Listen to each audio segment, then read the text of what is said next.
The IXPE satellite continues to look healthy. Falcon 9 team is tracking no issues. Falcon 9 is in startup.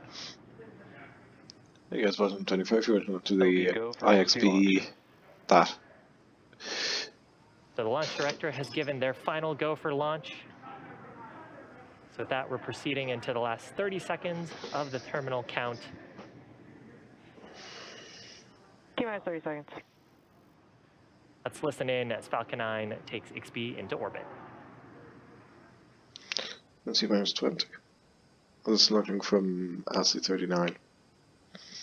T-minus 15 seconds.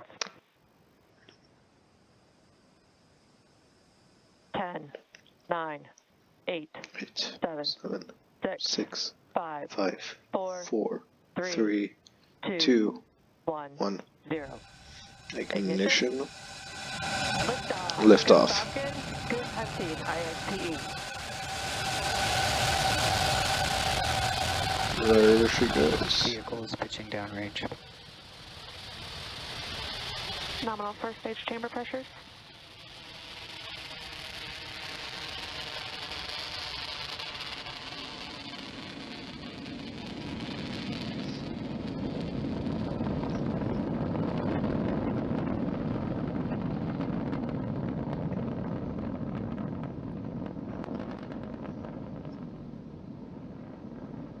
T plus 40 seconds into flight, successful liftoff of the Falcon 9 from Launch Complex 39A at the Kennedy Space Center. We're carrying the IXPE satellite into an equatorial orbit, and we just throttled down the 9 Merlin 1D engines in preparation for the next event. That's the point of max Q, or maximum aerodynamic pressure. That coming up in about 10 seconds. Aerodynamic forces experienced by the vehicle. Supersonic.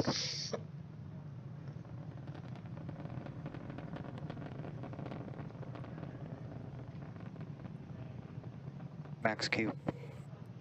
So with that, we are through the highest stresses on the vehicle from the combination of our increasing velocity and the decreasing atmospheric density. Coming up next, the next event in about a minute will be MECO, that's main engine cutoff. We'll shut down those 9 Merlin 1D engines in preparation for the next event, stage separation. The first and second stages will separate, and then at about T+2 minutes, 44 seconds, we'll have SES-1, or second engine start number 1. That's where the Merlin vacuum engine on the second stage will ignite to carry the second stage and the IXPE payload into orbit. So again, those 3 events coming up in succession: MECO, main engine cutoff, followed by stage separation, and then SES-1. And this view, looking down on the Merlin 1D engines from the first stage, you can see the plume expanding as the atmospheric density drops off, as we get higher and higher in our atmosphere.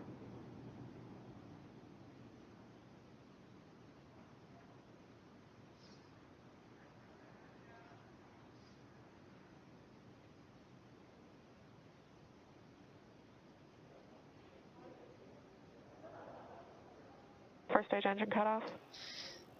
Stage separation confirmed. There does that go?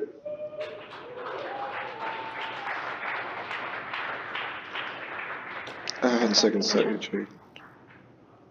So those 3 events successful: main engine cutoff, stage separation. Left-hand side of your screen, you can see a view of the first stage deploying its grid fins, starting its recovery sequence. The second stage on the right-hand side of your screen, we've got a shot of the Merlin vacuum engine glowing as it continues its ignition to carry IXPE into orbit. Next major event coming up will be fairing deployment. At this point, the second stage... Stage 2 on nominal trajectory. The second stage is getting to a part of the atmosphere with very low density, so we don't need to carry those fairing halves anymore. We can jettison them back to planet Earth and then attempt to recover them. Again, both of them being new fairing halves flying for this mission. Fairing separation confirmed. There's confirmation of the fairing deploy, the IXPE satellite now getting directly exposed to the vacuum of space. And those fairing halves, again, will be attempting to recover those with our recovery vessel named Bob, which is out in the Atlantic Ocean. Yeah, I'm pretty sure they just tried to fish them out of the sea now, not doing the whole landing in a net thing.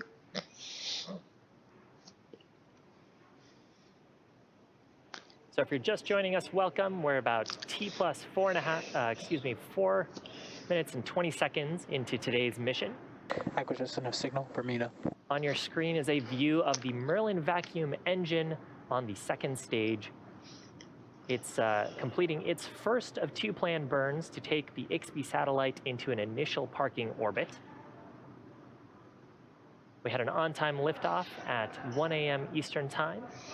The first stage that carried the second stage this far separated and is on its way back to planet Earth.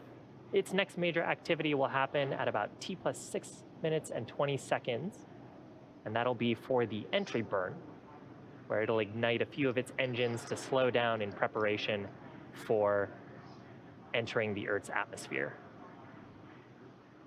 Now, during the entry burn, we'll relight 3 of the Merlin 1D engines on the first stage. That'll start with the center engine, followed shortly after by 2 of the side engines. That'll slow down the vehicle as we pass back into Earth's atmosphere. And we need to slow down on the first stage to reduce the entry forces, which helps us recover and reuse that first stage. Reusability is a key part Stage 2 on nominal trajectory. of lowering the cost of space flight, which enables more investment into the critical scientific hardware and research. Now, Falcon 9's first stage that supported today's mission will perform this entry burn for the 5th time, having previously done so for the Crew 1, Crew 2, Sirius XM-8, and Sirius 23 missions. And those brand new fairing halves will also re-enter Earth's atmosphere for the first time. The second stage, continuing to burn, its burn will continue until about T plus 8 minutes. And we've heard periodic callouts that we are seeing nominal performance and following a nominal trajectory. Stage 1 FTS is saved. On the second stage. FTS is flight termination system. Basically the thing that would blow up a vehicle if it got too close to So left-hand side of your screen, you can see the inhabited grid areas. fins and you can see the plume from the entry burn. At this point, we are firing 3 of the Merlin 1D engines. And we're decelerating the first stage, but we're still going pretty fast.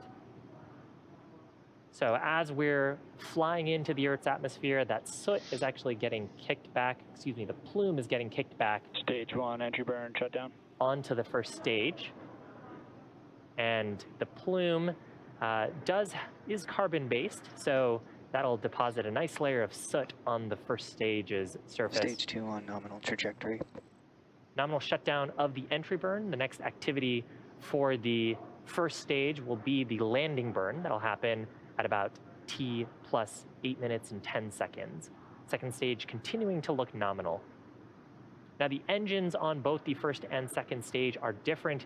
The Merlin engines on the first stage are optimized for sea level thrust, but the Merlin vacuum engine that you see on your screen is optimized for vacuum. And the difference there is how much we can expand the pressurized gases that are being produced by the Merlin engine. Stage 1, transonic. Call out there for stage 1 being transonic, so it's transitioning from supersonic speeds back to subsonic speed. 5 kilometer results here for the first stage. Second engine cutoff number 1, that's shutdown of this Merlin vacuum engine, and pretty close after we'll hear a call out for landing burn startup on the first stage.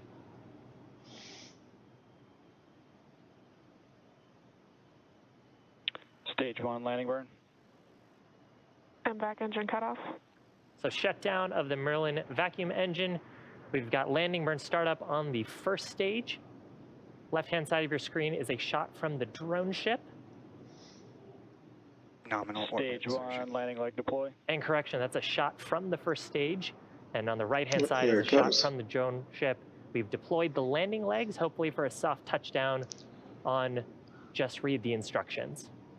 Stage 1, landing confirmed. There it is. And that is a 97th successful recovery of a first stage on our drone ship named Just Read the Instructions. This particular first stage having scored 5 flights under its belt. Now the mission isn't over just yet. The second stage on your screen is now embarking on its first coast phase, and it's in its nominal orbit. So after this coast phase, we'll light the Merlin vacuum engine for a second time around T plus 29 minutes to put it into the final circular orbit for payload deployment. We'll see you back here in about 20 minutes, but in the meantime, enjoy the space jams and the views of the stages. I don't know if I'm going to stick around for that, but I might. I will pause the video here anyway. I'll maybe see you later. Had a great mission so far. The Falcon Okay, guys, we're 9 back. launched on time at 1 a.m. Eastern Time from Kennedy Space Center. We successfully recovered the first stage, and the second stage completed its first burn, taking the IXPE satellite into its initial parking orbit. Now we're just about 10 or so seconds away from a second ignition of the Merlin vacuum engine. That'll carry the second stage and the IXPE satellite into the final payload deployment orbit. So there's ignition of the second stage engine. This burn was expected to last about 40 seconds. Now the initial orbit that the the second stage went into put it at about a 28-degree inclination with a high apogee and a fairly low perigee. This burn is taking us down to 0 inclination. That means we'll be flying over the equator, and it'll put us into a circular 600 by 600 kilometer orbit. And you're looking at live views of the Merlin vacuum engine and some photobombs from planet Earth behind it. Terminal guidance.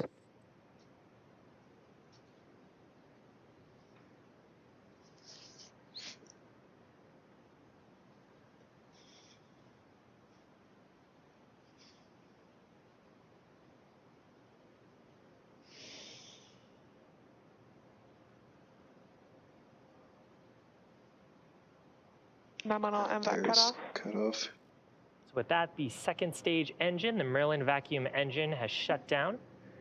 The launch team will be reviewing the orbital parameters. Nominal orbit insertion. And with that call out, we are in the expected circular orbit right above the equator, about 600 kilometers above the Earth's surface. Now, as a reminder, the IXPE satellite is still attached to Falcon 9's second stage. We've got payload deployment coming up at about T plus 33 minutes.